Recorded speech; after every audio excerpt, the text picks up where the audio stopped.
dedicated to southern and eastern Kentucky. This is WYMT Mountain News at 5:30.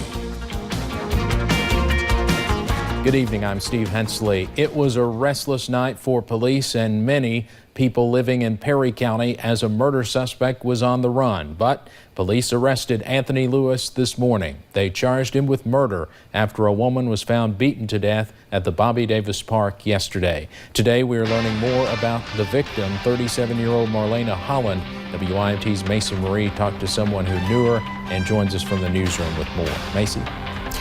Steve, those with the Hope House, that's a homeless shelter here in Hazard, say Marlena Holland stayed there when she fell on hard times. People who knew her say she was sweet and laughed a lot.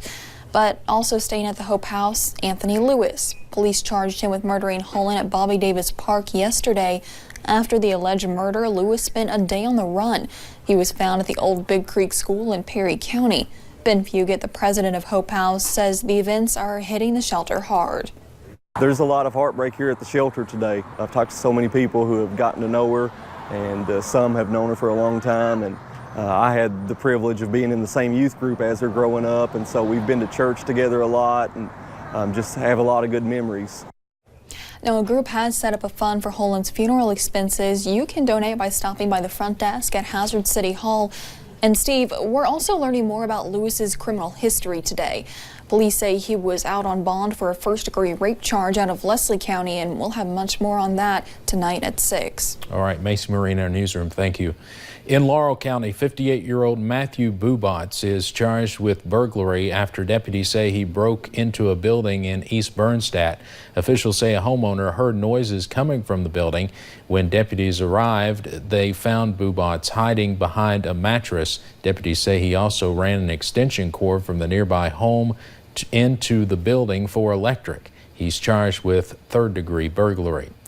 Last week, a Floyd County grand jury indicted a man on 5 counts of criminal abuse. From the indictment, prosecutors claim Kenneth Mills abused or allowed someone to abuse his infant child between April and late June. The child received numerous fractured bones, including the ribs, both legs, and a wrist. Prosecutors also say the child had brain bleeds.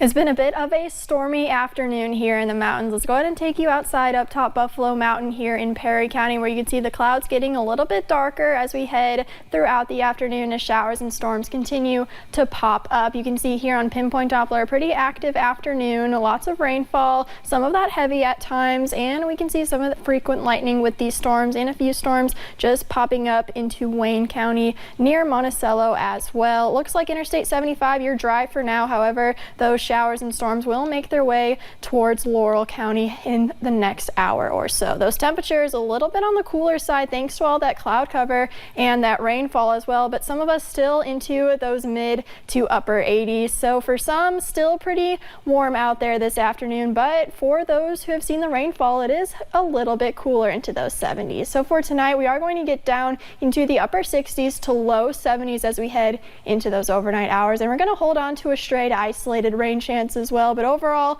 I think we're going to be mostly dry heading into those overnight hours, and we are going to continue that trend heading into tomorrow. I'll have that full forecast in just a little bit, Steve. All right, thank you.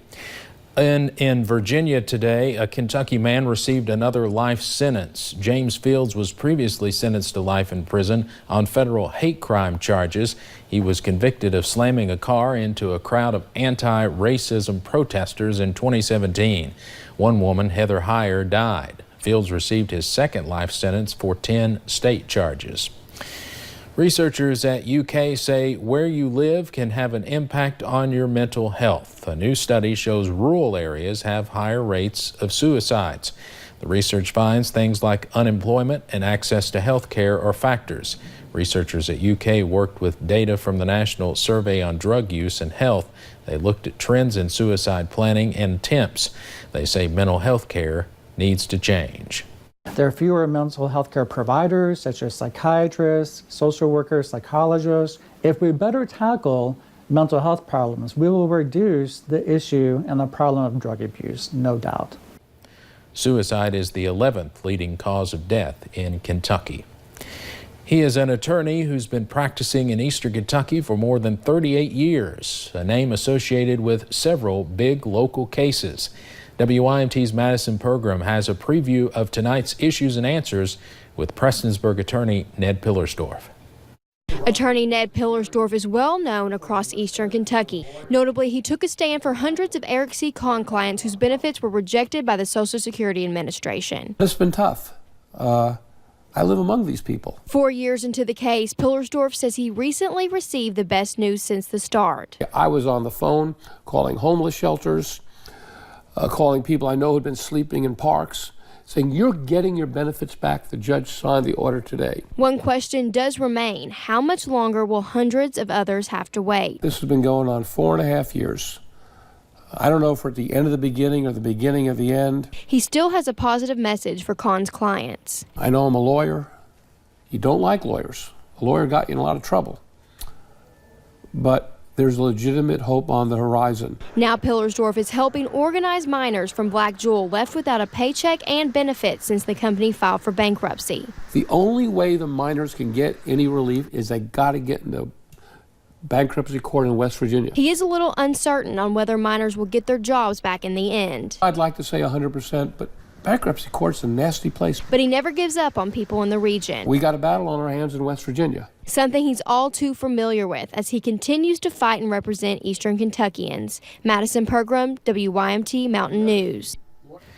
And just since our interview earlier today, Pillersdorf posted about an hour ago on Facebook that a fourth judge since last week has ordered the Social Security Administration to reinstate benefits for more former Eric C. Kahn clients. You can see the full interview tonight at 7 on WYMT.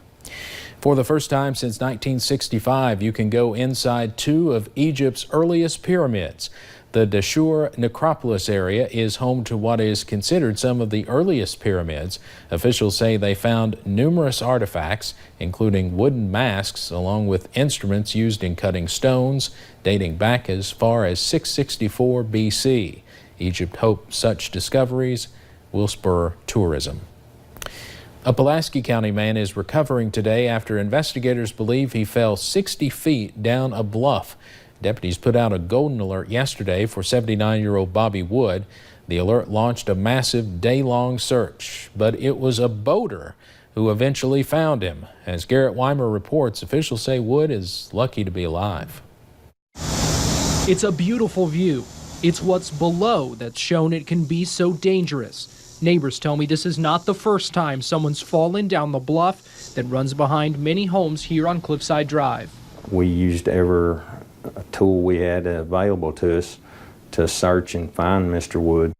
The sheriff's office put out a golden alert for Bobby Wood, and the rescue squad, special response team, and others jumped into action to look for him.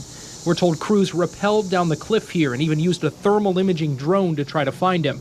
But the undergrowth there is so thick, and officials believe Wood was likely unconscious for a lot of the time. It wasn't until a boater out on the water here went by and saw Wood by the shore that crews were able to find him and have him flown to UK Hospital. Officials say they've spoken with Wood's wife, who told them he has some torn skin, some bruises, some other small injuries, but amazingly, they say he didn't break a bone.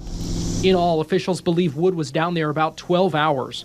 They say it's a good thing they were so close to a marina, which meant steady boat traffic, eventually leading to someone finding him. Very amazing that he's not hurt any worse than what he was from the fall. I mean, it's just straight over the cliff is what it is from the back of his house. Most of those houses down through there. As for the boater who found Mr. Wood, no one I've talked to knows who that person is, but they sure are grateful they did what they did. In Pulaski County, Garrett Weimer, WYMT Mountain News.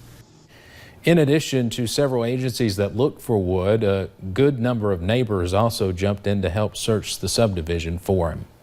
Coming up on Mountain News at 5:30, hear how people in one community are teaming up to preserve the town's railroad history.